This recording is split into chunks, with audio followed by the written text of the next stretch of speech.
Nes gerą vakarą dar kartą, mielieji ir mielosios, prisijungę prie mūsų veiklos kūrėjų klubo.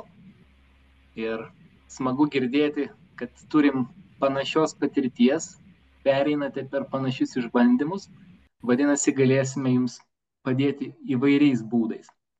Ir galbūt trumpas apibendrinimas, kasgi tas veiklos kūrėjų klubas, tai yra grupė žmonių, tokių kaip jūs, kurie ieško pokyčių arba esamoje veikloje, nes gali būti, kad jūs jau turite idėją arba savo veiklą, arba dirbate tiesiog profesionalo darbą ir jums visai neblogai sekasi, tiesiog ne iki galo jaučiat save realizuojant.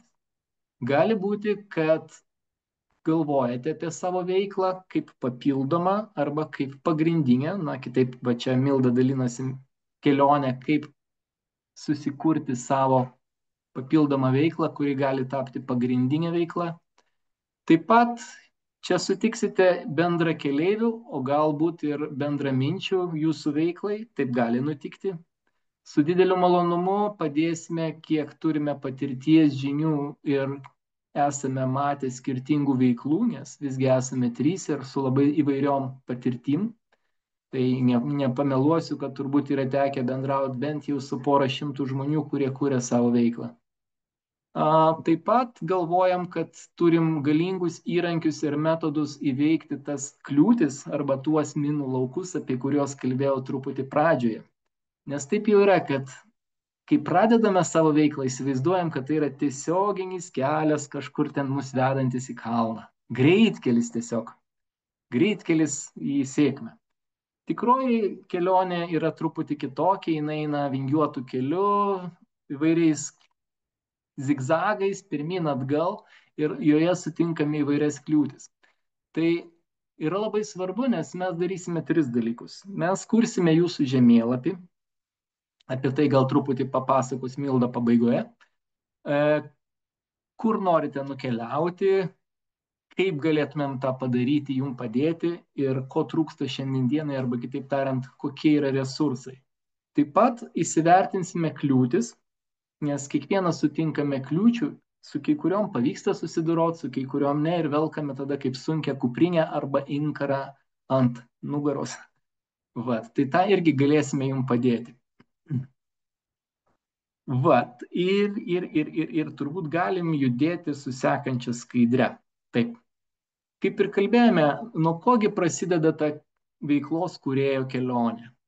Dažniausiai jinai prasideda nuo bandymo suvokti, ką aš galiu daugiau negu šiandien.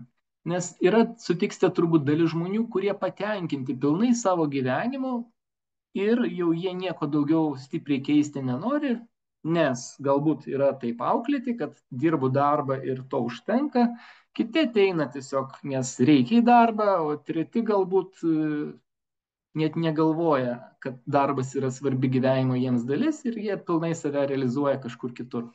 Taip gali būti.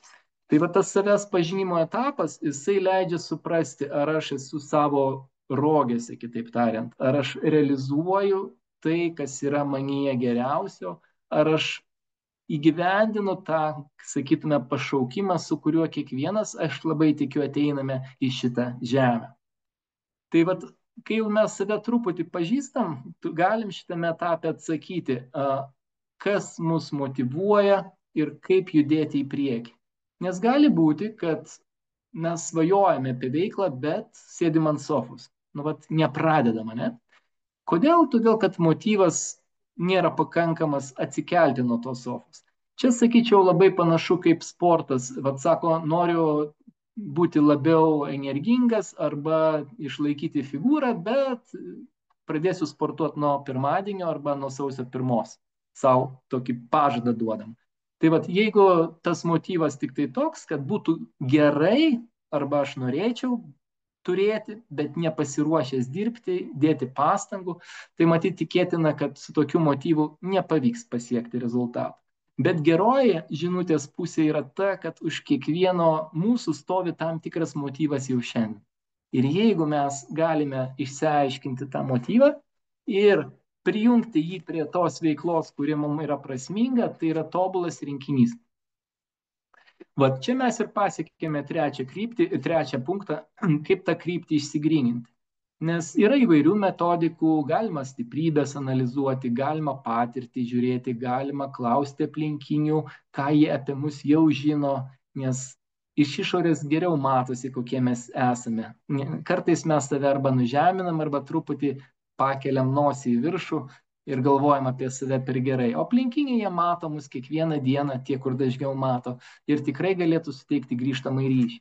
Tai vat yra metodikos, man asmeniškai labai patinka Ikigai modelis, yra kiti modeliai, kurie mums padeda sulyginti sritis, kuriuose mes arba turime motyvą daryti ir esame stiprus, turim patirtį, arba mums puikiai sekasi ir tą gali paliudyti kiti, arba turim ilgą įdirbį ir sukauptų žinių bagažą.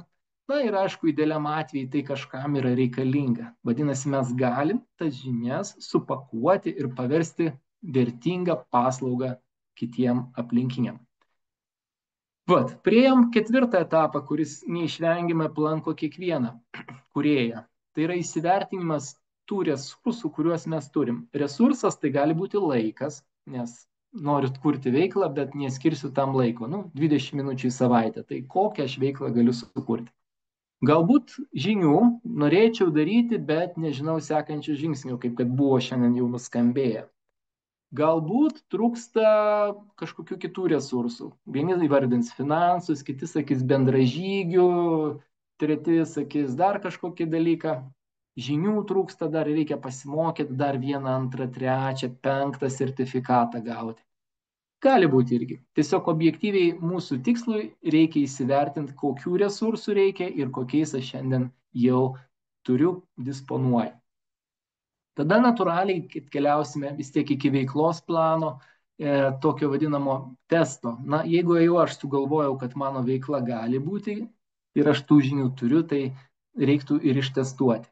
Nes tenka sutikti žmonių, kurie ruošiasi ir tai praeina metai, 2, 3 ir vis tiek dar nepradėjo. Kai klausiu, kodėl nepradėjai, sako, tai man dar trūksta truputį.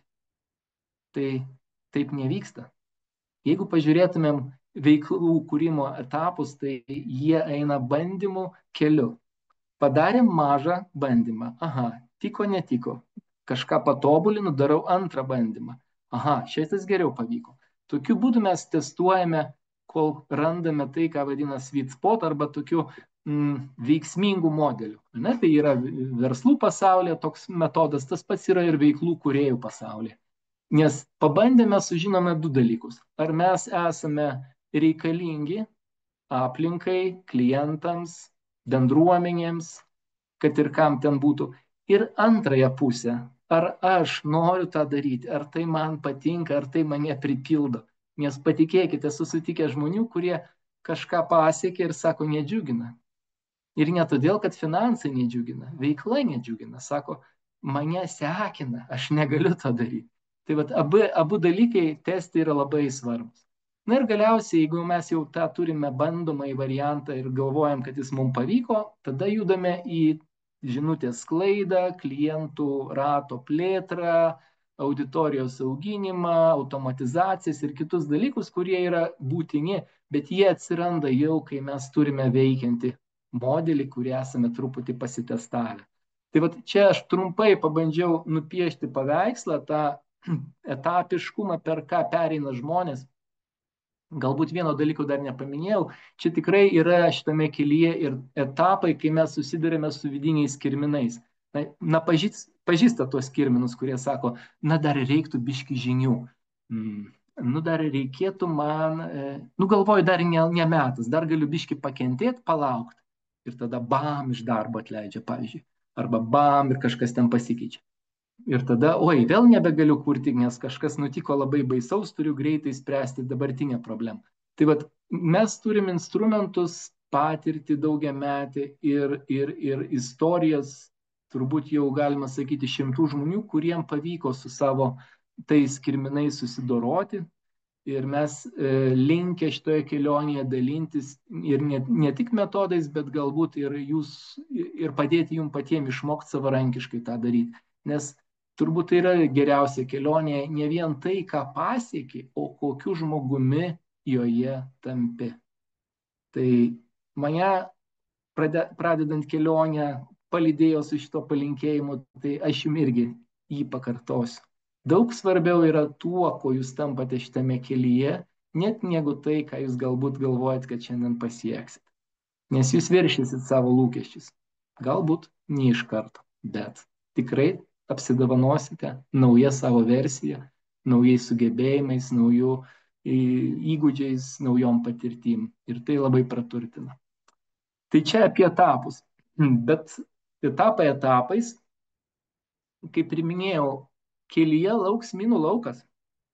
Čia negazdinimas, čia tiesiog realybė gyvenimo, nes jums jau ne 18 ir jūs žinote, kad tiesaus kelio, nesvarbu kurioje gyvenimo srityje, darbe, santykiuose su vaikais, nėra to kelio.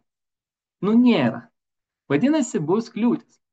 Jeigu bandyt padalinti, kokios tos kliūtis ir ką aš turiu galvoj, sakydamas psichologinės kliūtis, tai vieną iš jūs jau girdėjot. Dar ne metas. Dar galiu biškį atidėti. Galiugi palaukti sekundėlę. Galiu dieną, mėnesį. Kartais žmonės sako, aš nesu vertas tą daryti. Visi kiti gali, jie jau tą daro, o kaip aš tą darysiu? Vėlgi, tai kažką sako apie savivertę ir su tuo mes irgi dirbsim. Kartais sutinkam perfekcionistų. Oi, tai dar išsilaikysiu 1-2 sertifikatus, dar praeisiu tuos mokymus, dar užsirašysiu pas šitą mentorių, ir jau tada jau turbūt būsiu pasiruošęs. Nė velnio. Niekada jūs nepasiruošit, jeigu nepradėsit daryti. Galit skaityti daug knygų apie plaukimą ir sėdėti ant sofkės. Plaukti galima išmokti tik tai įlipus į vandenį. Kūrimo procese, praktikos procese. Ir kito kelio nėra. Deja, turiu nuliūdinti. Kas dar? Dar yra žmonių, kurie lyginasi su kitais. Tie tai jau yra daug pasiekę, padarė, tai neatsirastų nieko naujo. Nežinokit, jau viskas yra pagal tą logiką išrasta, padaryta ir visi klientai jau pasidalinti. Tai belieka tik tai užsikasti po lapais rudeniniais. Tai ne. Irgi, čia yra psichologinės kliūtis, kurios mums sako, kad yra reikalų su savimi. Nesigilinsiu aš į baimės, kokių dar įvairių formų arba autoritetus, kad mes save lyginam su kitais. Galbūt vienintelė, jeigu sentencija čia pasakyti, kad geriausia yra tiem, kurie save priima 100%. Tai reiškia su visais savo trūkumais ir su visais savo privalumais. Jeigu dar visgi galvojat, kad yra dalykų, kurie jums nereikalingi arba kur jūs esate blogi, tai yra tik tai jūsų matymas. Nieko nėra nereikalingo. Ir prie šitų klausimų mes irgi truputį skirsime laiko ir padėsime asmeniškai pagal poreikį, nes labai esu tikras, kad kiekvienas turime baimių arba tų dalykų, kurie iš vidaus mus riboja. Ir čia ne todėl, kad jūs tokie arba aš toksai. Kiekvienas žmogus turi savo antrąją pusę. Ta, apie kurią mes nelabai norim dalintis. Ta, kurios nelabai norim rodyti. Ir jeigu galėtume, paslėptume spintoje, o dar geriau rūsyje. Bet tiesa yra ta, kad tik priėmę šitą savo antrąją pusę, su ją susigyvenę ir padėkoję, galime eiti į priekį. Ir tik tai tuome taške mes galime sukurti didžiausią vertę aplinkai ir tuo pačiu mėgauti savo gyvenimą. Tai šitas psichologinės kliūtis yra neišvengiamas. Dar truputėlį norėjau pridėti ir apie strateginės. Strateginės tai yra techniniai dalykai. Kai aš jau žinau kryptį, viziją, tada klausimas, kaip supakuoti produktą, kaip išsirinkti auditoriją, kad nebūti viskam vienas. Žinot, aš galiu viską. Galiu šokti, galiu dainuoti, galiu pardavinėti, galiu gydyti žmonės. Ne, tai neveikia. Tai vat čia ir techniniai dalykai, kaip išsigryninti auditoriją, kuri man artima tema, su kuria aš dirbu, kaip tai supakuoti, kaip tai ištestuoti. Tai yra daug tų techninių kliūčių, kurias kartais mes irgi įvardinam kaip neįveikiamas. Na, va, šiandien nežinau sprendimų. Tai jeigu pažiūrėti į visą mūsų gyvenimą, į šitą programos kelionę arba šito ciklo kelionę, tai vat, kaip ir matote, keletą punktų čia yra suvardinta. Tai nėra baigtinis sąrašas, bet jis prasideda nuo savo veiklos krypties gryninimosi, nuo savo motivatorių. Tai yra, kas iš vidaus skatina keltis nuo sofkės ir kažką daryti.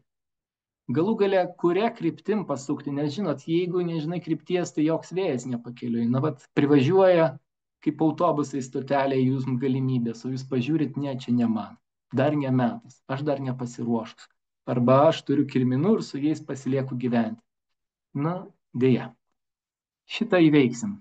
Tada gimsta veiklos modelis, apie ką mes jau girdėjom, kad kai kurie žmonės jį turi, arba tą viziją mato, apie tai truputį Reda kalbės.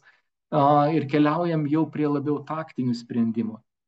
Įveikiam vietinės kliūtis, tikslinamės klientą, rinkos poreikį, pakuojam sprendimus, komunikaciją, platformas, sistemas ir, aišku, mūsų tikslas, kad kiekvienas išeitų įgyvendinęs kažką, kas jam yra svarbu, ką jūs paminėjote pirmam savo pasidalinime, kas tas būtų nuostabus dalykas nutikęs jūsų gyvenime po 6 arba po 4 mėnesių. Ir mes čia esame tam, kad įdėti širdį, laiką, energiją, kad jums tai pavyktų padaryti. Galbūt truputį savanaudiška, nes iš vienos pusės mums gera matyti sėkmę. Jeigu esat kada dirbę su žmonėm, tai žinot, kaip smagu matyti, kai galėjai prisidėti prie kažko gero, smagaus, didingo. Tai čia toks mažas irgi palinkėjimas ir įsipareigojimas. Daugiau nedrįstų jūsų dėmesio atimti, nes šio vakaro tikslas yra pasidalinimas, kaip ir ką mes ketiname daryti. Tai miela Reda turbūt papasakos daugiau apie keliamąją galią, apie viziją arba kodėl verta skirti tam laiko, tai gyvenimo krypčiai išsigryninti. Ačiū Dariau tau. Tai tikrai tęsiu tai, ką sumanė. Ir kaip ir minėjom, kiekvieną savo pasisakymą ir Darius labai akcentavo, kad mums visiems yra labai svarbu ta gyvenimo kryptis. Mes visi gyvenam unikalūs, kaip su unikaliais piršto antspaudais, taip su unikaliais norais, svajonėm, poreikiais ir galimybėmis ir žiniomis ir visų kitų bagažu. Tai iš tikrųjų, ta mūsų gyvenimo kryptis, tai yra, kaip Seneka yra pasakęs, jei nežinai, kurį uostą, žmogus nežinai, kurį uostą plaukia, joks vėjas jam nebus palankus. Tai yra Senekos žodžiai. Ir jeigu mes nežinome, kitaip tariant, jeigu mes nežinom, ko mes norime, kas mums svarbu, ką ketinam veikti, kaip prasmingai leisti laiką ir gyventi taip, kaip norime, tai ką mes iš viso šiandien darome, tada klausimas, tada jums būtų kiekvienam, jeigu mes neturim atsakymų į šitos klausimus. Ir mano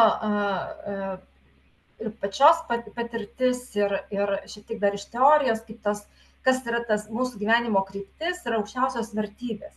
Tai kažkas vadina aukščiausiam vertybėm, kažkas vidinių potencialų, gyvenimo esmės atradimas. Tai yra viskas apie tą patį, yra tai, kas žmogui yra labai svarbu ir kas kiekvieną rytą mus tiesiog verčia keltis iš lovos, ką mes noriai atsikėlę darysime, su noru, su begalinė energija ir su didžiausiu dėmesiu į kažką. Tai iš tikrųjų tos mūsų aukščiausios, autentiškos, unikalios vertybės, tai yra tai, kurios susiformuoja iš to, ko mums trūksta. Ir kiekvienas žmogus mes skirtingus trūkumus jaučiam. Vieniems trūksta veiklos, kitiems trūksta galbūt pinigų, kitiems trūksta artimo žmogaus šalia. Tai, ko mums trūksta, ten mes didžiausią dėmesį skiriam ir to dabar ieškome. To dabar stengiamės tas tuštumas užpildyti. Ir tos mūsų vertybės dažniausiai yra laikinos. jas užpildom, atsiranda kita vertybė, į kurią fokusuojamės, į kurią dėmesį skiriam ir taip toliau. Tai iš tikrųjų, tos mūsų vertybės tarsi vidinis kodeksas, jos mums padeda atsakyti į klausimus, kodėl aš tai darau, kodėl aš esu čia, kas man yra prasminga.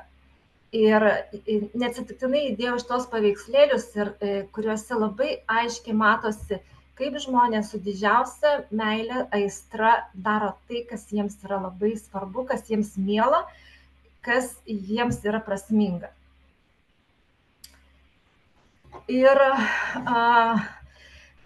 mūsų vertybės, tai yra tas mūsų vertybių rinkinys, kasdien mums diktuoja, kas mums svarbu, ką mes darom su energija, kur mielai mes išleidžiam pinigus, ką mes visuomet atrasim laiko, kur mes esame organizuoti. Ir štai pažiūrėkite į tą vyro paveikslėlį, tai yra tikriausiai žinomas gerai kroatas, violončelininkas, kuris irgi su didžiausia aistra daro tai, ką nori. Ir esat girdėję tokį posakį, kad kai darbas lygu hobi, tu niekada nepavargsi.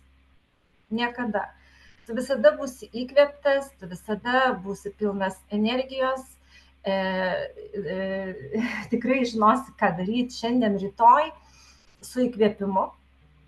Ir tikrai man buvo didelis, mano pačios istorija yra tokia, kad aš ilgus apie 20 metų dirbau vadovaujančiose pozicijose, didžiausiose Lietuvos kompanijose ir vis būdavo 5, tai 2 metai, tai vėl kokie 7, tai vėl 2 metai.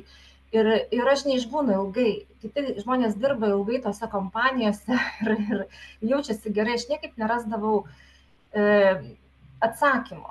Viduje kirbėjo atsakymas, bet jis buvo netikslus, o labai objektyvus, kad mes vertybiškai nesutampam. Ir aš galvojau, kompanijos tikrai geros, aš lyg tai nebloga atrodo, bet kame reikalas, kas vyksta, kodėl aš ten ilgai neišdirbu ir kodėl arba aš esu priversta šitą, arba tiesiog aš išeinu, nes būnu perdegus. Ir tikrai atsakymą aš radau tada, kai, kaip vat, ir Darius minėjo, prieš 5 metų ar panašiai, kaip Milda, mes visi susitikom panašiuose mokymus, tuose pačiuose paskui mokymuose, ilgai ieškojom ir aš atradau savo aukščiausias vertybės. Ir viena iš jų yra mano, kaip ir minėjau pačioje pradžioje, tai yra padėti žmonėms geriau jaustis. Ir aš pradėjau tą konsultacinę veiklą, tikrai daug mokiausi. Daug praktikų yra, jau skaičiuoju, virš 1000 valandų, tai per 3 metus tai yra pakankamai daug. Ir aš tą darau su tokiu malonumu ir aš, kai būna sesijos, aš net nejaučiu niekada laikas, kur laikas dingsta ir atrodo dar labiau įkvėpta, nes mane įkvėpia labai rezultatas, kai žmogus tikrai po sesijos pasijaučia geriau, ar bent jau mažą dalelytę į savo užduotą klausimą randa atsakymų, tai yra, man tai yra didžiausias įkvėpimas, tai yra jums pavyzdys, kaip žmonės vadovaudami vedini savo aukščiausių vertybių gyvena savo gyvenimą. Tai neatsitiktinai įdėjau man patinkantį šitą violončelininką, nes jis visą savo muziką, kurią groja ar kuria, ar keliauja, gastroliuoja po pasaulį, daro su didžiausia aistra ir įkvėpimu. Ir apačioje aš įdėjau irgi foto tikrai susierzinusios moters, kurią tikrai situacija suerzino, nes ji visiškai netitiko jos vertybių. Tai yra, jinai gavo informaciją, kas jai yra, kas jai ne tik, kad nesvarbu, bet ko jai nemėgsta, kas atima iš jos laiką ir nepriimtina jai veikti. Tai šitos 2 iliustracijos labai parodo aiškiai, kaip, kai mes gyvenam pagal savo vertybės kasdieną, kad mes gerai jaučiamės, kaip mes galim būti produktyvus ir turime prasmingas veiklas ir kai kažkokios situacijos, kurios visiškai netitinka mūsų vertybių, kaip jos gali mus išvesti iš pusiausvyros ir ilgainiui netgi ir sukelti stresą ar neigiamas emocinės ilgalaikės įkrovas suformuoti.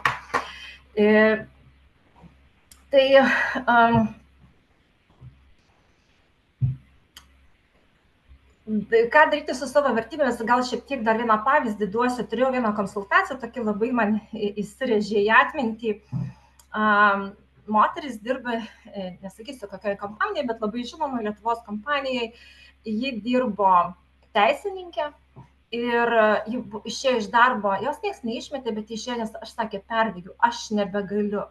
Ir vienas iš didžiausių perdegimų pasitaikančių, kuomet žmonės perdega darbuose, tai yra tada, kai jie tikrai dirba ir darbus, kurie yra absoliučiai netitinkantis jų vertybių.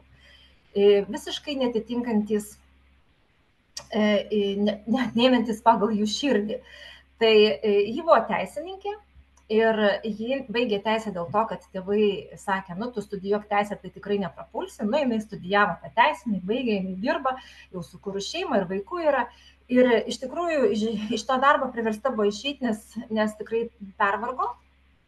Ir mes pradėjome nustatinėti jos vertybės. Ir mes nustatėm ir viena iš aukščiausių jos vertybių buvo daryti šventes savo šeimos nariams, draugams ir tai, kas jos paprašo. Tai yra šventės organizuoti renginius, šeimos šventes.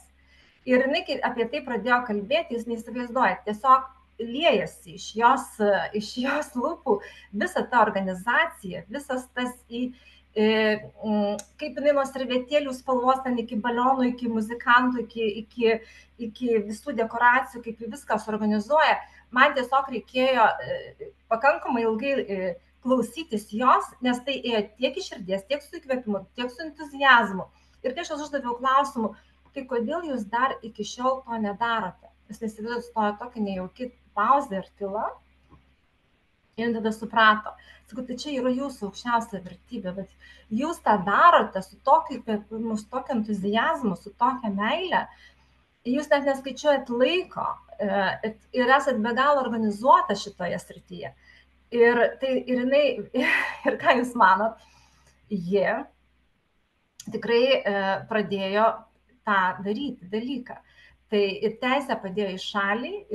Ir čia vienas iš tų pavyzdžių, kai iš tikrųjų mes dar būdami moksleiviai, bebaigiantis mokyklą ar studentai, paraginti ar tėvų, ar mokytojų tikrai mokomės galbūt ne tuos dalykus, kuriuos mes turėtume mokytis, kurie yra pagal mūsų pašaukimą, pagal mūsų vidinės vertybės, pagal klausant iš širdies. Tai ir mes tada kankinamės. Tikrai kankinamės, aš paskui gal vėliau pasakysiu ir savo pavyzdį, kaip aš irgi kankinausi, kol atradau.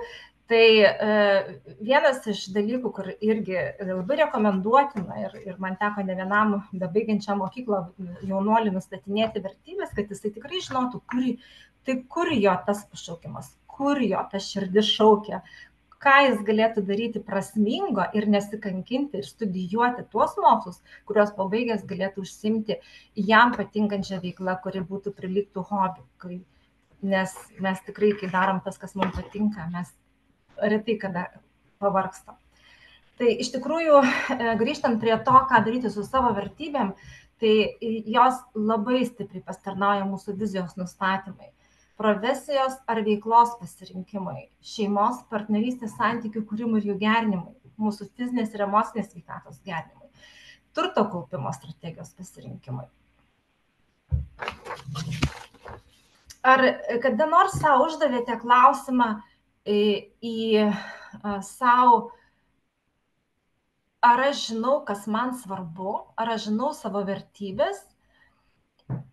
Ar uždavėt savo klausimą, kas aš būsiu po 5 metų, ką aš veiksiu ir ką darysiu? Gal galit šiek tiek pasidalinti su mumis, kad nebūtų vien tik, kad aš kalbu. Tikrai, ar yra iš jūsų nors vienas, kuris esat savo uždavęs klausimą, va šituos, kuriuos išvardiju? Taip, dar neabejoju.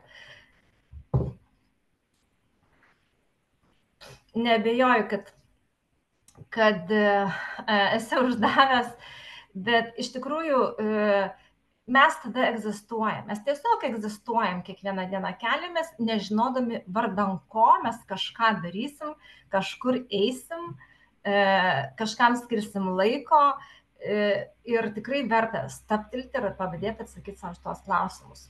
Kur čia pabėgo mano skaidrės? Taip. Tai iš tikrųjų žmogus, kuris žino savo aukščiausias vertybės, jis visada žino, jam labai paprasta nustatyti savo viziją. Jisai žino, ko nori iš gyvenimo. Jis daro tai, kas jam patinka, kas jį įkvepia. Jis daro tai, ką nori, o ne ką reikia. Ar atkreipia dėmesį kada nors, kad kai jūs kažką darote su malonumu, jums reikia mažiau energijos. Bet jeigu reikia kažką daryti, tiksliau reikia atlikti, kažkas ar liepia, ar tiesiog turiu kažkokią pareigą, įsipareigojęs savo kažką atlikti ar kitiems, tai tas reikia atima iš mūsų be galo daug energijos. Mes ir laiko sugaištam daug daugiau ir netgi greičiau ir pavargstam. Tai štai tos vertybės, kai mes gyvenam pagal savo aukščiausias vertybės, mes tikrai daug daugiau veiklų, darbų atliekame su didžiausiu noru ir nebeskiriam dėmesio tam, kas mums nesvarbu. Tokiu būdu mes esam labiau energingi, nepervargę, esam geros emocinės nuotaikos. Tokie žmonės, kurie žino savo aukščiausias vertybės, jie tikrai nepervargs savo veiklą, darydami tai, kas jiems patinka, ar dirbdami darbą, kuris juos įkvepia.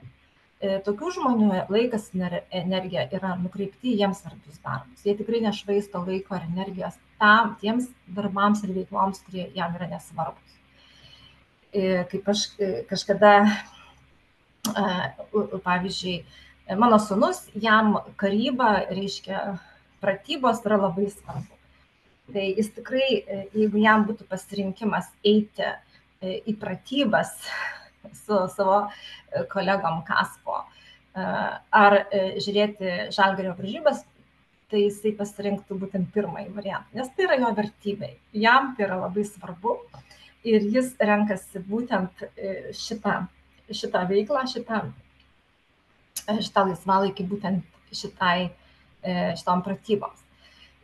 Tokie žmonės, kurie, kaip ir minėjau, kurie gyvena savo vertybių kontekste, kadangi jie daro dažniau, ką nori, o ne ką reikia, jie tiesiog būna geresnės sveikatos, nes jie patiria mažiau streso, galų gale jie moka labiau susitvarkyti su stresu, nes jie moka atsirinkti tas veiklas, kurios jam labiau patinka, kurios įkvepia, kurios jam prasmingos, kurios tos veiklos ar kažkokie užsiėmimai jam pildys tuštumas, jis tada labiau skirs dėmesį ir atsiribos nuo tų veiklų, kurios jį sekina ir tokiu būdu tikrai patirs daug mažiau streso, bus geresnės emocinės būsenos. Tokie žmonės, kurie dirba ir gyvena pagal savo aukščiausias vertybės, jie geba priimti jiems palankesnius sprendimus, nes jie žino, kokius sprendimus priimti, ko jam dabar reikia, kur jis nori nukeliauti, kokia jo gyvenimo kryptis, kodėl jam tai svarbu. Pas juos net intuicija geriau veikia. Tokių žmonių neslegia ir nuoskaudos. Tokie žmonės turi mažiau baimių, kaltės, gėdos jausmų. Netgi tokių žmonės mažiau įtakoja kitų žmonių suformuoti nuostatos tam tikros ar įsitikinimai. Nes jie tiesiog gyvena savo vertybių kontekste ir atsiriboja nuo tų žmonių, kurie bando daryti jiem kažkokią tai įtaką. Jie yra tvirti savo sprendimuose. Tokie žmonės yra drąsūs veikti, jiems nebaisu siekti savo tikslų. Tokie žmonės pasitikė savimi, jų savivertė pakankamai aukšta. Tokie žmonės puikiai sutari ne tik su savo verslo partneriais, bet ir su gyvenimo partneriais, su tėvais, su vaikais, nes jie vadovaudamasi savo vertybėm, jiems labai svarbu ir kitų žmonių vertybės. Jie gilinasi į jų supančių žmonių vertybės ir tokiu būdu jie sukuria jiems palankę, artimą, harmoningą aplinką ir ryšį. Ir kaip ir pradžioje minėjau, kad tokie žmonės, kurie vadovaujasi savo vertybėm, jie mėgausi gyvenimu, o ne egzistuoja. Tai iš tikrųjų yra labai svarbu tos mums vertybės, nes jos yra mūsų pagrindas visam kam kitam. pirmiausia ir tai vizijai, ir šiuo atveju mūsų veiklai. Kai aš nusistačiau savo asmeninės vertybės, visą gyvenimą aš dirbau logistikos ir tiekimo grandinės srityje. Ir aš labai gerai prisimenu, mano gyvenimo pavyzdys, kaip aš ir minėjau pradžiai, turėjau verslą, veiklą, išėjau iš vienos kompanijos ir įkūriau savo Logistika LT kompaniją ir užsiėmiau, reiškia, distribuciją tam tikrų produktų. Ir kodėl aš tą dariau? Aš nežinau, kokios tos mano vertybės, aš tai dariau dėl to, kad aš supratau, aš tai moku geriausia, aš daugiausia laiko praleidau šitoje srityje, aš tą išmanau geriausia ir aš tą padarysiu. Ir patikėkit manim, nieks nepaėjo. Aš užteko proto po metų laiko tą įmonę uždaryti, nes, kaip ir minėjau, tiesiog absoliutus nulis. Ir kad neiti jau į minusą ir netapti skolinga kreditoriams, aš tiesiog uždariau labai laiku ir aš turėjau absoliutų fiasko. Aišku, tada atsirado pas mane baimės, kad aš nesugebu nieko, kad aš nemoku, bet visos tos baimės dingo tada, kai aš nusistačiau savo vertybės ir aš supratau, kad logistika man visai ne prie ko. Aš po to dar savo verslo vėl ėjau į samdomą darbą, vėl buvau top management dėl logistikos arba tiekimo grandinės departamentų vadovų, vėl dirbau tą darbą ir vėl būdavo begalinis perdegimas, begalinis nuovargis, jokio pasitenkinimo, nesvarbu, kad tu ten gauni ir gerą atlyginimą, ir statusą, turi ir automobilį, ir ten komandiruotis ir visą, ką tik nori. Manęs visiškai tai netenkino, aš tiesiog jaučiau, kaip asmenybė, kaip asmuo džiūstu, kaip aš nykstu ir kaip vėl grėsia perdegimas eilinį kartą. Dėl to, kad man visą tai, ką aš dariau dėl to, kad taip, aš iš tą veiklą išmaniau labai gerai, išmaniau tą sritį, bet tik dėl to, kad visą tai buvo dėka mano sukauptų žinių ir patirties dėka, bet tai nėjo iš širdies, tai visiškai nėjo iš širdies. Ir kai aš supratau, kad aš visgi noriu padėti žmonėms geriau jaustis, tai svarbu buvo atrasti tai tą formą, kokią tą formą padėti. Vieni masažuoja, kiti gydo. Šiuo atveju aš konsultuoju ir padedu žmonėms atrasti jų aukščiausias vertybės, atrasti tą gyvenimo pašaukimą, surasti tas baimės, įsispręsti ir visi kiti dalykai, mane tai įkvėpė.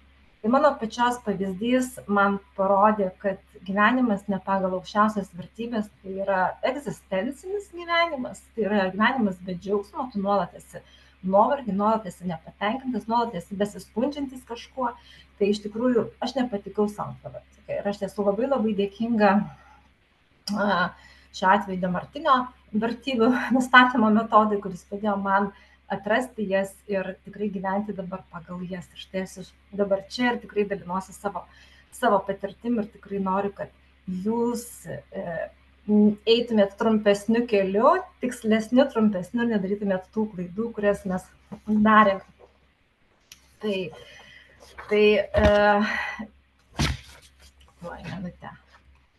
Perinksim. Tai dar vertybės yra ir kitu aspektu, jas galime panagrinėti. Tai yra kiekvieną kartą, kai mes darome veiksmą nesutampantį su savo vertybėm, mūsų smegenys šį nesutapimą vertina kaip nemalonų dalyką ir pradeda gaminti streso hormoną kortizolį. Ir tikrai esat daug girdėję apie tai, ką jis daro, koks poveikis mūsų organizmui ir koks poveikis ligų atsiradimui ir taip toliau. Tai tikrai nesiplėsiu, čia labai viskas žinoma. Bet koks yra sąryšis, man tas labai patinka, šitas mokslinis pagrindimas, tai yra, kai mes gyvenam pagal jas vertybės, tai mūsų sprendimai ir veiksmai yra pagrįsti savo vertybėmis. Tai mūsų kūnas mato kaip laimikį ir gamina laimės hormoną dopaminą. Tai iš tikrųjų labai paprasta tą atpažinti, kai, pavyzdžiui, nusipirkom naują ar drabužį, ar knygą įsigijom naują, kurios laukiam, kol išeis, kas kam svarbu. Ir kaip aplanko tas džiaugsmas mus. Ir o štai, pavyzdžiui, jeigu, sakykime, mes gyvenam šiuo metu, sakykime, esu bedarbis ir dar štai padariau avariją, ir taip trūkumas pinigų, ir dar trūkumas atsirado, nes vyks taisyti automobilį. Kaip man tai sukelia, reiškia, stresą tie dalykai. Tai va, tas trūkumas, dar didesnį trūkumą sugeneravęs, visiškai mano vertybės dar labiau nepildė, o kaip tik tuštino. Tai iš tikrųjų atrodo tą manyje jau besikaupiantį stresą. Tai bet tos situacijas labai lengva panagrinėti ir pamatyti, kaip mūsų vertybės, kada yra pildomos, o kada jos yra tuštinamos. Vertybės, dar man toks labai patinkantis palyginimas yra kaip mūsų gyvenimo kompasas. Jis mums veda kiekvieną dieną daryti tai, kas mums svarbu, kas mums įkvėpia, kas pildo mūsų tuštumas, kas gamina tą patį mano minėtą dopaminą. Ir šičia tiek kuriant veiklą, labai mano pačios pavyzdys, kai aš jau nusistačiau tas vertybės ir pradėjau tikrai labai stipriai mokytis tos, kaip galėčiau padėti tiem žmonėm geriau jaustis, kelti savo meistriškumą, kaip galėčiau kokybiškai konsultuoti ir taip toliau. Ateina laikas tada, visgi, kaip sako, tai ką tu darysi kiekvieną rytą atsikėlęs, kad tas vertybės savo pildytų, kad tas savo meistriškumas augtų, o žmonėm kuo daugiau tu suteiktum to gerumo, ar ne, nuo tavo konsultacijų. Tai tada atsikeli ryte ir supranti, kad šiandien noriu dar paskaityti tą, dar įsisąmoninti tą dalyką, dar reikia paskirti laiko ten kitam darbui kažkiek ir vėl noriu sugrįžti prie žinių gilinimo, metodikos išmanimo ir taip toliau, ir taip toliau. Tai va, tas kiekvienos dienos atsikėlimas ir ryte ir mūsų savo uždavimas klausimo, ką aš šiandien darysiu, kad galėčiau tą savo vertybę pildyti, yra labai labai gera praktika, nes tada susidėlioja labai lengvai dienos planas ir tada tu darai darbus dažniausiai tuos, kuriuos tu nori, o ne tų, kurių reikia. Aišku, yra ir, kad reikia ten ir kažkaip ten, šiandien turiu apmokėti sąskaitas, ar ten nupirkti valgyti, ar ten kažką taip, tai yra ir tos kiti darbai, bet vėlgi didžiąją dalį laiko, jeigu mes praleidžiam darydami tai, ką mes norime, tai mes mažiau ir pavargstam ir esam įkvėpti ir rezultatai ateina, nes tai darome iš širdies. Ir grįžtant prie dar vieno Dariaus minėto dalyko, tai yra mūsų vizijos. Aš kaip ir minėjau, tai mūsų vizija, jeigu mes nežinosim savo vertybių, mums viziją nustatyti bus labai labai sudėtinga. Jeigu mes nežinosim tos krypties, tai mes nežinosime, kur mes būsime po tų 5 ar 10 metų. Nei kas mes būsime, nei ką mes veiksime, nei ką mes turėsime, nei kuo mes užsiimsime. Tai vertybės numeris 1, vizija numeris 2. Ir man vizija tai yra tarsi tiltas tarp dabartinės mūsų situacijos ir geriausios įmanomos mūsų ateities.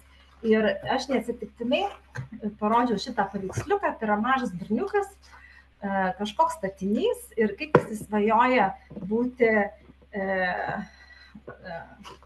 inžinierium, nestatyta, štai stovi suaugęs vyras tarp didelių pastatų. Tai čia yra tik paveiksliukai. Bet aš jums papasakosiu man labai artimo žmogaus, tai yra mano dukros vyras, jie šiemet tik susituokė, jaunas žmogus, kokią jisai turėjo svajonę, viziją. Paskui aš vėliau papasakosiu, kuo vizija skiriasi nuo svajonės, nuo fantazijos ar iliuzijos. Bet jis, būdamas mažas, turėjo daug automobiliukų, kaip ir visi berniukai dažniausiai, ar ne? Bet jis visą laiką konstruodavo Lego ir visą kitą. Ir kažkaip tik šiemet iš tikrųjų aš sužinojau, kad jo ir sesė, ir tėvai pasakojo, kad jis labai norėjo ne tiek vairuoti, kiek kurti automobilius. Ir jo svajonė buvo dirbti Formulė 1 kompanijose, nesvarbu kokios. Kas domitės Formulė 1, tai tikriausiai žinot, kad yra apie 20 šitų, kaip čia tų, ne kompanijų, bet užstrigo žodis. Komandų, jo, bet kiekviena komanda turi gamyklą, kiekviena komanda turi savo inžinierių grupę ir kiekviena komanda turi savo lenktynininkus ir taip toliau. Ir jis svajojo apie Formulę 1. Ir sako, ir dabar tėvai pasakoja, sako, nu, ta svajonė tokia, įsivaizduokit, vaikinas iš Biržų, iš mažo miestelio, svajoja apie Formulę 1, darbą Formulė 1 bent kažkurioje komandoje. Ir aš labai gerai prisimenu, 19 metai, aš atvažiavusi pas dukrą ir jį į svečius Anglijoje, jie mokėsi Anglijoje būdu. Ir jisai sako, nu va, sako, jau 3 kartą aplikuoju į Williams Formulė 1 komandos inžinerinį padalinį ir man sako, 2 kartus mane jau prametė. Aš sėdžiu taip, aš klausau, jau 2 kartus prametė, o jisai 3 kartą, man jau rankos būtų nusileidę. Bet tas jo begalinis noras, būtent jis įstojo mokytis į inžineriją, jis baigė mechaniką ir jis toks begalinis noras, ir aš galvoju, blemba, jau 2 kartus neprametė, 3 kartą. Ne, jis vis tiek 3 kartą. Ir jūs nepatikėsit, jau jį personalistės tos, kurį jau jis ant skambina, tarėsi dėl kito susitikimo, jau juokėsi, sako, nu, jau mes, sako, tave pažįstam, bet sako, aš labai noriu. Ir tas begalinis noras, jūs nepatikėsit, jis pateko, jį priėmė dirbti, jis dirbo 2 metus Williams komandoje, paskui padarė pertrauką, nes mokėsi doktorantūroje ir dabar, tik ką, šiemet atidirbęs 2 metus Mercedes-Benz komandoje, išėjo į autonominių automobilių gamyklų. Tai tėvai irgi stebisi, iš Biržų vaikinukas visą gyvenimą svajojo, norėjo, bet jisai puikiai žinojo, kad jam reiks mokytis. Jis ne šiaip svajonė buvo. Ir va čia dar vienas dalykas parodo, ant kiek žmogus turi tą viziją. Jis dabar turi viziją, ką jis darys ir kur bus po 5 metų, po 10. Tai mane žavi, kad jaunas žmogus, jisai net nesimokė šitų mokslų, kuriuos mes praėję, jisai žino, kas yra vizija, ką jis darys po 5 metų. Ir įsivaizduokit, jisai, kadangi 2 metrai ūgis, jis buvo gana perspektyvus krepšininkas. Ir čia jau mamos istorija, ir pasakoja. 12 klasė pabaigta ir sako, įsivaizduok, kad atvažiavęs iš Amerikos universiteto agentas sėdi ir su juo bendrauja. Nes tarėsi dėl kontrakto Amerikos universitete, kuris mokysis ir žais krepšinį. Ir jis sako, aš suprantu, kad jis jau suaugęs ir jis pats prisimė sprendimą. Jūs įsivaizduokit, jaunas žmogus, vaikinas iš Biržų, siūlymas gyventi Amerikoje, mokytis, žaisti vienam iš universitetų krepšinio komandai ir mokytis. Ir jis atsisako.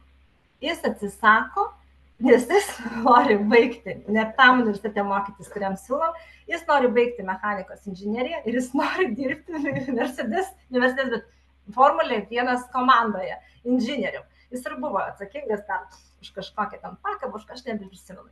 Tai esmė tame, kad man tas atkaklumas žmogaus ir tas aiškus vizijos matymas, kiek jisai daug aiškiai sudėliojo savo veiksmus, atsisakė tokios galimybės ir mokėsi jisai mechaniką, studijavo, nes žino, kad be to jis niekaip negalės ten dirbti, jo niekas nepriims.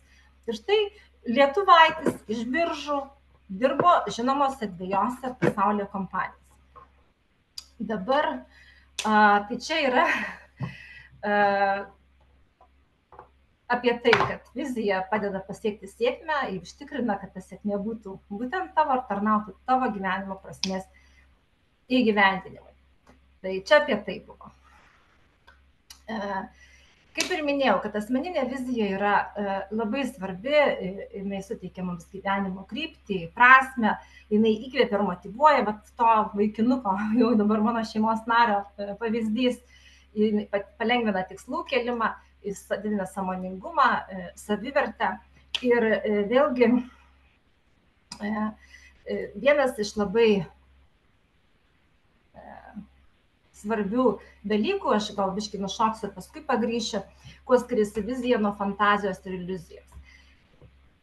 Vizija visada turi tuos ir teigiamus, ir neigiamus aspektus. Tai yra mes visada žinome, kad norėdami pasiekti kažką, turėsime arba kažko atsisakyti, arba papildomai dirbti, papildomai mokytis, papildomai gal pinigų išleisti ir taip toliau. Tuo tarpu fantazija ir iliuzija turi tik tai visą laiką, o čia blogai pažymėjau, tik minusą, turėjau tik pliusą pažymėti, bet atsiminkite labai aiškiai, čia yra klaida. Ir tai yra, mes visada turėdami galvoje fantaziją ir iliuziją, matome tik tai teigiamus dalykus. Ir mes labai dažnai nusiviliam, kai mums kažkas nepavyksta, nes esam neįvertinę ir neigiamos pusės. Ir aš jums papasakosiu ties šitą vietą vieną labai, net ne vieną, gal kelis dalykus, tai yra savo pačios istoriją ir savo klientės. Tai pirmiausia, tai mano istorija ta, kad aš, kaip ir sakiau, kad įkūriau savo įmonę 90 metais ir nes supratau, kad tai, ką moku, tą ir galiu daryti, bet aš neįvertinau kitų dalykų, aš labai daug neįvertinau, aš įvertinau tik vieną vienintelį dalyką, kad aš turiu daug žinių, turiu daug patirties ir aš galiu tą kompaniją vystyti ir padarysiu čia verslą. Aš begaliniai daug dalykų nevertinau, nei finansų, nei komandos, nei kur aš tą darysiu, nei su kokiais resursais. Tiesiog euforijos apimta darysiu dabar. Ir man nepavyko. Ir dabar dar viena labai įdomi istorija. Reiškia, mano klientė dirba, reiškia, gėlių ūkyje. Ji turi nuostabią vadovę ir mato, kaip jai sekasi tas gėlių ūkio visas valdymas. Didžiulis ūkis, tikrai 20 metų jau jam, ir jinai nori irgi pati daryti. Ir mes, aišku, nustatom jos vertybės, vertybėse niekur nėra jokio verslumo, nėra jokios verslumo, nėra net, yra apie augalus, bet nėra tokios vertybės, kuri būtų susijęta su būtent augalų auginimo verslu. Nes mūsų vertybės turi būti vis tiek susijęs su tuo, kokią mes norim daryti veiklą. Nes jeigu aš noriu auginti grybus, o mano vertybė padėti žmonėms, tai tie grybai, gal ir kažkiek ir padės, bet ne tokiam kontekste, kokiam aš įsivaizduoju. Tai turi būti susijęta, nes jeigu mes darysim veiklą, kuri visiškai ne pagal mūsų vertybės, vargiai mums ir gausis. Tai jinai, reiškia, jinai turi fantaziją, aš matau, kad yra fantazija, jos turėti ūkį, augalų ir reiškia, jinai jį ten puoselės, vystys ir panašiai. Tai pirmiausia, vertybės rodė, kad ne prie ko. Tada vizija, mes bandom viziją nustatyti, viziją akivaizdu, kad jinai jau kitokia yra. Ir kai mes pradėjom, jau turim vertybės, turim viziją, tada pradėjom kitus žingsnius daryti, kuriuos šitam jūs kurse rasite ir susidursite. Tai ji pamatė, kiek daug ji nežino, kiek daug jai reikės padaryti, išmokti, gauti, sužinoti, turėti, įsigyti. Ji pamatė, kad tai buvo ne vizija jos, kaip jinai įsivaizdavo pati, be šitų tokių tikrai esminių dalykų, kuriuos labai aiškiai apibrėžė vizija ar vertybės. Ji pamatė, kad tai buvo fantazija.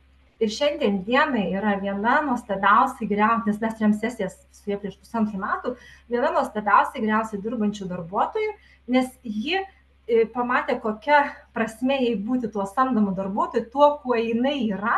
Ir kai jinai paleido tą savo fantaziją, su kuria jinai tiesiog gyveno, kankinos ir buvo tokia besiblaškanti, nerandanti vietos ir dėl to, aišku, dėl to ir konsultavosi su manimi. Tai vėlgi tai yra labai konkretus iš mano gyvenimo pavyzdys, kaip žmonės gyvendami fantazijose, neturėdami aiškių vertybių, nematydami vizijos, jie save kankina ir tada iš tikrųjų atsiranda nepilnavertiškumo kompleksai, įsivysto, tada savivertė mūsų krenta, kad mes turim lygtai tą svajonę, tą fantaziją kažkokią susikūrę ale viziją, bet mums nieks nepavyksta, dėl to, kad mes nematome kitos tos savo numatytos vizijos pusės. Tai yra, kiek mes turėsim įdėti pastangų, laiko, pinigų, ar žinių įgyti, kad tą pasiekti. Tai mes gyvenam susikūrę kažkokį tai labai gražų vaizdelį, bet nekuriam realios vizijos paremtos mūsų aukščiausiam vertybėm. Tai pagrįžkime dar šiek tiek atgal. O čia dar vienas labai fainas iš mano iš mano gyvenimo įvykis, tai yra, kai yra aiški vizija ir žmogus gyvena ją, tai veiksmai ir įvykiai tarsi klostosi savaime. Atsiranda reikalingi žmonės jos įgyvendinimui. Vidinis įkvėpimas yra daug stipresnis nei išorinė motyvacija, nes vizija sukurta ir pasakyta ant mūsų aukščiausių vertybių. Ir tada iš vidaus eina energija. Nes mes pildom tai, kas mums svarbiausia. Aš labai turiu įdomią savo gyvenimo istoriją, kai man atsirado reikalingi žmonės ir veiksmai ir įvykiai tarsi klostėsi savaime. Aš 17, 18, 19 metais gyvenau Anglijoje ir man paskambina iš Lietuvos, aš tiesa Anglijoje būdama labai daug keliavau ir labai mane žavėjo Anglijoje dvarai, kuriuose žmonės gyvena, ne tai kaip pas mus dvarai muziejai, ten kažkokie visuomenės paskirties dabar objektai, nes tiesiog jie neturi savininkų. Tuo tarpu ten žmonės juose gyvena ir iš kartos į kartą perduodami jie, tie dvarai yra ir ten yra fantastika, jie tokie ateini ir tu jauti, kad jis gyvenamas, kad ne muziejus, kad tai yra šviesu, šilta, jauku. Ir man kaip tik paskambina iš Lietuvos ir sako, Reda, mano bičiuliai, sako, mes turim tokį projektą, norim įveiklinti vieną dvarą. Mes, sako, jį įsigijame ir sako, mums reikia projektų vadovo tam dvarui, kad jis įveiklintų. Tai reiškia naujos edukacinės programos, įrengti viešbutį, įrengti šitą restoraną. Na tai su viešbučiu viskas tvarkojant, ten baldai, interjeras nustatyta, viskas kaip ir aišku. Tačiau, kaip yra su restoranu ir kaip su edukaciniam programom, reikia naujų. Bet aš tiek buvau užsidegus, ir aš jau atsimenu, beveik metai dirbau tam dvare, aš ten ir gyvenau. Ir aš tiek norėjau padaryti, man ten taip viskas patiko, ta kultūra, ten tas visiškai kita atmosfera. Ir įsivaizduokit, man tikrai jau reikia sukurti tą meniu, sugalvoti, koks tai konceptas bus to restorano. Ir aš labai gerai pamenu, aš matau pro dvaro langą vaikščiojant du motociklininko drabužiais apsirengusius vyrus. Ir vaikšto tie vyrai. Ir taip, vaikšto, paskui žiūrėt į dvarą, vienas vyras taip labai įdomiai laiko rankoje kažką suspaudęs, bet tai laiko. Ir aš juos pakviečiu, sakau, kaip tik ekskursija vyksta, sakau, gal nori prisijungti, ne, sako, mes šiaip norim pasivaikščioti. Sako, šiaip jūs mums galite pasakyti, kas čia, kur, kokie, kad čia pastatai ir panašiai. Bet dar prieš tai jisai sako, kas čia pas jūs per dvaras, per parkas, kad sako, aš neturiu kur išmest kancaro. Ir man iš karto tai bups, galvoju, o čia tai kultūra. Žmogus nešiojasi beveik pusvalandį laiko, reiškia, rankose tą nuorūką, jis jas niekur nemeta, nors erdvė didžiulė, gali bet kur parke išmest. Tai tikrai tokia labai pademonstravo aukštą kultūrą, bet negana to, mes vis išnekam, aš jis sako, klausia, kas ten bus, kas ten, o šiam pasakoju bus ten, reiškia, viešbutis, čia, sakau, oranžerį numatytą restoraną, sako, sako, aš esu, sako, Kauno vieno iš restoranų šefas, nesakysiu kokį, jis viską pasako, bet ir sakau, žinot, sakau, ir aš taip iš karto, sakau, jūs atvažiavot tokį kelią, sakau, porą valandų važiavot nuo Kauno, ką jūs norėtume čia suvalgyti? Ir jūs neįsivaizduojat, bet jis man iškart sudėlioja visą meniu. Bet ką aš noriu pasakyti, kai tu labai nori kažką padaryti, kai tu esi tam energetiniam sraute, pas tave ateina žmonės netikėtai tie, kurių tau reikia. Tas žmogus man sudėliojo visą meniu koncepciją. Koks turėtų būti šitoj vietoj, po ilgos kelionės atvažiavusim žmonėm, reiškia, norintiems užvalgyti meniu. Tai vat vienas iš tų pavyzdžių iš mano gyvenimo, kai tu labai kažką nori pasiekti, kai tu nori, tavo gyvenime atsiranda reikalingi žmonės. Taip kaip mano gyvenime atsirado mentorius reikalingas man išmokti tam tikrų metodikų, kad galėčiau konsultuoti žmonės. Tai šitoje vietoje tikrai jūs pajausit, arba gal net kiekvienas iš jūsų galite papasakoti iš savo istorijos gyvenimo, kad tikrai tokiu atveju buvo, kai jūs esat kažkuo labai užsidegę, kažką norit labai padaryti, iš širdies, pas jūs ateina reikiami žmonės, reikiami mokytojai ir netgi įvykiai pradeda klostytis jums palankia linkme. Tai mano toks palinkėjimas jums, imkite iš to kurso viską, kas tik tai įmanoma, galima, ir kurkit, aišku, pirmiausia tas vertybės, bet ta vizija jau geriau būna, geriau blanki, bet geriau jau blanki nei jokios. Tai tiek aš pabaigčiau su tą viziją ir tom vertybėm. Tai tęsim toliau. Tai ačiū labai, Reda, už įkvepiantį pasidalinimą. Ir kodėl mes šiandien pradėjome šio kurso įžvalgas nuo vizijos ir vertybių.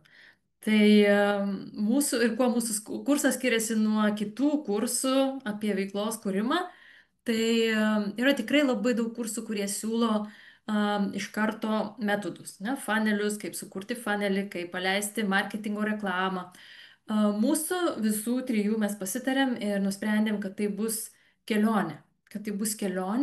Būtent pradėjus nuo vizijos, nuo vertybių, tai yra pats pirmas žingsnis, kad nepult statyti veiklą, kol tu nežinai, ar tu tikrai nori, kas yra tavo vertybės, kas tave motyvuoja, kur link tu nori eiti, kad tu nepultum ir neklaidžiotum, o prieš pradedant mokytis apie funnelius, apie technikas, kad tu išsigrynintum, kas tu esi, kas tave motyvuoja, kas yra tavo kelias ir kad tu pamatytum tą viziją ir pasimatuotum toj vizijoj, kad tu pasimatuotum tą kelią. Taigi mūsų kursas yra kelionė kartu su mūsų bendražygiais sukurti prasmingą veiklą. Ne bet kokią, nepritaikyti aklai technikas, o sukurti prasmingą įkvepiančią veiklą. Ir Reda, jeigu pakeisi sekančią skaidrę, tai truputį papasakosiu apie visą konceptą, kaip mes įsivaizduojame šią kelionę. Tai yra 4 mėnesių programa, kuri apima 16 susitikimų. Tai mes tęsim susitikimus pirmadienį 19 val. Lietuvos laiku ir bandysim tikrai neužtrukti daugiau kaip 2 valandas. Susitikimų įrašai bus prieinami, galėsite peržiūrėti patogiu laiku. Ir konceptas yra toks, kad mes turėsim temas, tai yra kelionė, kaip ir sakiau, pradedant nuo vizijos įsigryninimo, ką aš noriu daryti, toliau gryninantis, kas yra mano klientas, kokia yra mano niša, kaip parašyti tam klientui žinutę, kaip komunikuoti per socialinius tinklus, kaip sudėlioti tą visą kelionę. Ir tos kelionės pabaigoj mūsų vizija yra tokia, kad jūs turėsit konceptą, jūs turėsit planą ir jau būsit padarę praktinius žingsnius, išsibandę, pradėję eiti. Tai jeigu taip labai trumpai aprašant, nuo aš galbūt jau turiu kažkokią blankę viziją arba iš vis neturiu vizijos, iki aš jau padariau tos pirmosius žingsnelius, aš jau žinau, kaip eiti, aš turiu planą, aš jau einu. Tai yra kelionė. Taip. Kuo dar skiriasi mūsų kursas, tai mes ne vien aiškinsim technikas, kaip ką daryti, o mes turėsim tokias 3 sritis. Tai yra teorija, kaip išsigryninti tą žinutę klientų, kaip komunikuoti, kaip sukurti viziją, kaip išsigryninti nišą ir taip toliau. Antras sritis yra labai svarbi, tai apie tai, ką kalbėjo Reda, tai yra vertybės ir ką kalbėsime mūsų kito įžanginio susitikimo metu, tai yra emociniai blokai, nes kiekvienas iš mūsų pradėję statyti veiklą susiduriam, kaip Darius sakė, su tais vidiniais stabdžiais, kurie tarsi sako, man reikės išeiti į viešumą, aš galbūt bijau kalbėti. Aš primenu save, kai aš tik tai pradėjau, man buvo baugu rašyti, man buvo baugu gauti galbūt tą kokį komentarą, baisu filmuotis, aš nežinojau kaip, aš buvau susikauščius. Tai visus tos blokus, tiem blokam mes turėsim praktinius užsiėmimus kartą per mėnesį, kur labai praktiškai spręsim baimės. Tai tikrai padės ir Reda, ir mes tuos mūsų baubus išlaisvinti save iš tų stabdžių, kad galėtumėm žengti tuos pirmus žingsnius. Ir trečia dalis tai yra praktika, tai yra teorija, emociniai blokai, vertybės vizija ir praktika. Praktika, tai mes duosim namų darbus, mes duosim konkrečias užduotis pagal programos turinį ir mes juos aptarsime ketvirto susitikimo metu, kas ką padarė, tai kiekvienas pasidalins savo žingsneliais ir taip mes tikrai eisim kartu ne vien per teoriją, ne vien per sausas technikas, o taip pat per labai stiprų praktinį darbą. Tai man taip pat sukūrė didžiulę vertę mentoriai, kai aš gaudavau užduotis, jas padarydavau ir būdavo aptarimas. Ir aš gaudavau labai tokią tiesioginį atgalinį ryšį, ką darau tą linkme, ką galbūt galėčiau keisti. Klausimus, kuriuos man uždavė mentoriai, klausimai, jie priversdavo mane susimastyti, ar tikrai tai atliepia kliento poreikius. Tai tikrai mūsų kursas bus tiek teorinis, tiek praktinis ir bus daug asmeninio palaikymo. Galėsit klausti, rodyti savo užduotis, savo žinutės klientui, savo Facebooko paskyras ir mes kartu peržiūrėsim, tai gausit tiek iš mūsų, tiek iš auditorijos atgalinį ryšį. Ir taip pat bus privati palaikymo grupė ir tikrai ir toj grupėje galėsim apsikeisti ir klausimais, ir patarimais, ir savo skausmais, ir kaip mes juos išsprendėm, ir mes, ir kiti dalyviai. Tai tiek apie konceptą, Reda, Dariau, ar kažką pamiršau paminėti iš programos ar koncepto?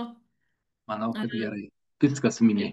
Gerai, tai toliau sekanti skaidrė, taip, Reda, tai apie programos kainą, tai taip pat tai yra programos dalis, kaip parduoti produktą, taip, tai mūsų 4 mėnesių programa, šita veiklos statymo kelionė, kainuoja 97 eurai mėnesiui, tai yra 4 mėnesių programa ir galima nusipirkti visus 4 mėnesius už 295 eurus. Taip pat galima prisijungti tik mėnesiui, kas dar norėtų geriau susipažinti. Mes taip tikime tuo, ką darome ir esam tokie užtikrinti, kad tai, kas mums padėjo išeiti savo veiklą, pradėti šią kelionę, kad tai padeda ir kitiem, kad mes tikrai nepririšam žmonių, galima tiesiog susipažinti už 97 eurus per mėnesį, prisijungti pirmą mėnesį, antrą mėnesį, na, turbūt jau programos pabaigoje prisijungimas nelabai tikslingas, tačiau tai tikrai yra, mes norim, kad žmonės ateitų įsitikinę, gavę vertės ir tikėdami savimi ir mumis. Ir gera žinia yra ta, kad, Reda pakeis sekančią skaidrę, kad tie, kas nuspręs įsigyti jau dabar, ir parašys mums, susisieks su mumis, tai mes turime kainą 79 eurai per mėnesį arba 249 eurai už visą programą, 4 mėnesių programą. Tai tie, kas apsispręs per šiuos 2 susitikimus, mes tikrai galim pasiūlyti šią kainą, kuri mes labai tikim, kad duos vertės ir padės jums pagaliau išjudėti ir žengti tuos pirmuosius žingsnius. Tai šis susitikimas buvo pirmasis įžanginis susitikimas ir spalio 27 dieną mes turim antrą įžanginį susitikimą, kuriame mes toliau kalbėsime, mes toliau jums duosime tokią įžvalgą į sekančias temas. Tai šiandien kalbėjom apie viziją ir vertybės ir kaip tos veiklos statymo pradžia klostosi, o sekantį susitikimą mes kalbėsime apie komunikaciją su klientu, apie auditorijos auginimą ir aš turiu tokį labai gražų pavyzdį, įdomų pavyzdį, kai aš rašiau daug postų iš tikrųjų Facebook'e per savo šitos veiklos kūrimo etapą ir vienas postas pasiekė daugiau negu 500 000 peržiūrų. Ir man pačiai tai buvo labai netikėta ir tuomet aš analizavau, o kasgi tame poste buvo kitaip. Ir būtent šiomis įžvalgomis, kaip kurti ryšį su auditorija, kaip komunikuoti, kaip pasiekti savo tikslinį klientą, kaip pasiekti klientą, kaip prašyti taip nuoširdžiai, taip įkvepiančiai, taip patraukiančiai, kad klientai klausytų, kad jiems būtų įdomu ir kad jie susipažintų su veikla. Tai būtent apie tai kalbėsiu sekančiam susitikime ir taip pat Reda kalbės apie emocinius blokus, kaip jie veikia mūsų būtent kaip jie įtakoja, kaip jie stabdo ir kaip galima iš jų išsilaisvinti. Tai tiek įžvalgų sekančius susitikimus. Tai jeigu jau susipažinote su mumis ir tai, ką mes darome, ir jau apsisprendėte, kad eisite su mumis, tai čia mūsų kontaktai. Susisiekite su mumis arba su Darium, su manim, arba su Reda, nesvarbu, parašykit mums arba paskambinkit mums ir įsigykit kursą. O jeigu norite ateiti į sekantį pažintinį susitikimą, tikrai visus kviečiame, ir tuos, kurie užsiregistruos, ir tuos, kurie dar dvejoja. Ir labai lauksime jūsų prisijungiant spalio 27 dieną, tai yra kitas pirmadienis, taip pat 19 val. Lietuvos laiku. Nemokamas prisijungimas. Taip, tai yra dar mūsų pažintinis susitikimas ir nuo lapkričio mėnesio, dabar, kuris čia bus pirmadienis, kokia čia bus diena? Lapkričio 3. Lapkričio 3, ar ne? Tai bus pirmas lapkričio pirmadienis, kai mes jau startuosim su žmonėm prisiregistravusiais prie kurso. Nausėdas gal dar norėjau vieną dalyką paakcentuoti, kad kaip tyrimai rodo, žmonės labiausiai bijo nesėkmės. 42% žmonių bijo, kad pradės ir nepasiseks. Trečdalis bijo, nes neaišku, ką daryti, ką šiandien irgi girdėjom, kai kurių jūsų paminėtos atsiliepimuose. Dar 24% arba kas ketvirtas abejoja savo sugebėjimais, savo žiniomis ar dar kažko. Tai tikiu, kad šį vakarą išgirdote atsakymus į visus šituos 3 dalykus. Tai yra, kaip užkurti ugnelę viduje, kaip įveikti bet kokią kliūtį kelyje ir kaip labiau pasitikėti savimi ir tapti kažkuo, kuo galiu žavėtis ir didžiuotis. Labai noriu palinkėti prisijungusiem, o ir tiesiog išgirdusiam šį vakarą gero vakaro ir tikimės susitikti po savaitės arba keliauti kartu. Iki susitikimo ir gero vakaro. Ačiū Jums labai. Ačiū, iki malonaus susitikimo kitą kartą. Ačiū, iki.